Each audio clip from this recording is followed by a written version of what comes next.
The civilized Indian. 7 मई 2016 एक शाम जो एक फैमिली के लिए काला दिन बन गया। एक 18 साल का लड़का आदित्य सचदेवा जो अपने सपने जी रहा था, एक रोड रेज में गोली खाकर चला गया।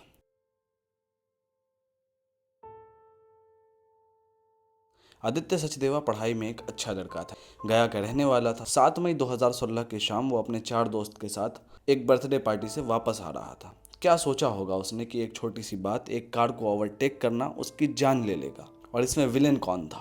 राकेश रंजन यादव यानी रॉकी यादव, एक बड़े नेता का बेटा। ये केस एक बड़ा धमाका बना जिसमें पावर और प्रिविलेज के साथ हमारी सड़कों पर सुरक्षा का सवाल भी खड़ा हुआ। उनके परिवार वालों को हम भरोसा दिलाते हैं कि उनके साथ न्याय होगा और जो दोषी हैं उन पे हम लोग कड़ी से कड़ी सज़ा का हम लोग काम करेंगे कि उनको कड़ी से कड़ी सज़ा मिले। तो बात यह है, 7 मई 2016 रात के करीब 8 बजे गया बोध गया रोड पे रामपुर थाने के पास आदित्य अपने दोस्त मोहम्मद नसीर, अंकित अग्रवाल, आयुष कुमार और मोहम्मद कैफ के साथ मारुति स्विफ्ट में आ रहा था। एक दोस्त के बर्थडे पार्टी के बाद उनकी कार ने एक बड़ी लैंड रोवर एसयूवी को ओवरटेक किया जिसकी कीमत करीब 1.5 करोड़ थी। इसमें बैठा था रॉकी यादव, जदयू एमएलसी मनोरमा देवी और क्रिमिनल से नेता बने बिंदी यादव का बेटा।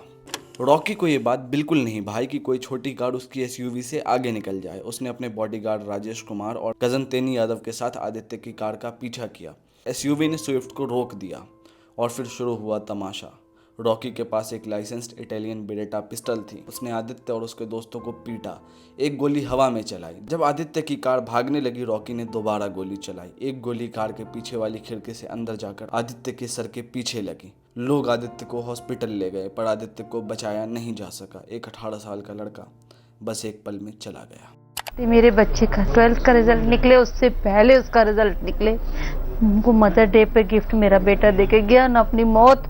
ये हत्या सुनते ही गया में हंगामा मच गया। आदित्य के माँ बाप श्याम सुंदर और चंदा सचदेवा टूट गए। उन्होंने बिहार के सीएम नीतीश कुमार से सीधा जवाब मांगा, कहा कि जल्दी से जल्दी केस चलाए और सीबीआई जांच हो। पुलिस ने जल्दी काम किया। 10 मई 2016 को रॉकी को उसके बोधगया वाली फैक्ट्री से पकड़ा गया जहां वो छिप रहा था। हत्या का हथियार रॉकी के नाम का बेरेटा पिस्टल मनोरमा के घर से मिला, साथ में 19 कार्टिलेजेस भी मिले। पुलिस दिल्ली भी गई रॉकी के आर्म्स लाइसेंस को चेक करने, क्योंकि उसने झूठ बोला था कि वो दिल्ली में था जब ये हत्या हुई। जांच में बड़े सबूत मिले। फॉरेंसिक से पता चला कि आदित्य को गोली मारी गई है, रॉकी के पिस्टल से ही गोली लगी है। मोबाइल टावर और डेटा कॉल रिकॉर्ड से भी कंफर्म हुआ कि रॉकी वहीं था। 1 महीने के अंदर चार्जशीट दाखिल हुई जिसमें रॉकी, उसके बाप बिंदी यादव, कजन तेनी यादव और मनोरमा के बॉडीगार्ड राजेश कुमार को अक्यूज्ड बनाया गया। बिंदी पे इल्जाम लगा अपराधी को छिपाने का और मनोरमा पे भी शराब के बोतल घर में मिलने की वजह से सवाल उठे, क्योंकि बिहार में शराब बंदी थी। ये केस एक बड़ा एग्जाम्पल बन गया कि कैसे पावर वाले लोग बिना डर के कुछ भी कर जाते हैं। And in this case also Rocky Yadav did the same thing. उनको इस केस में भी ऐसे ही कुछ हुआ है, उन्हें गुस्सा आया और उन्होंने शूट कर दिया। केस कोर्ट में गया, सबको लगा जल्दी जस्टिस होगा, पर इतना आसान नहीं था। 15 महीने के अंदर केस में कई ट्विस्ट आए। 3 जज बदल गए, पब्लिक प्रोसिक्यूटर भी बीच में ही चेंज हो गया। सबसे बड़ा झटका, सारे के सारे 6 लोग, 6 गवाह, आदित्य के 4 दोस्त और 2 अक्यूज्ड के साथ ही कोर्ट में मुकर गए। ये भी आपके बेटे ने आपको बताया कि गोली जो है किसने गोली चलाई थी? रॉकी ने अपने पिस्टल से चलाई थी? नहीं, ये लोग तो देखिए ऐसे तो बोल नहीं रहे हैं। ये लोग सिर्फ ऐसे बोल रहे हैं कि हम लोग का कांच चला हुआ था।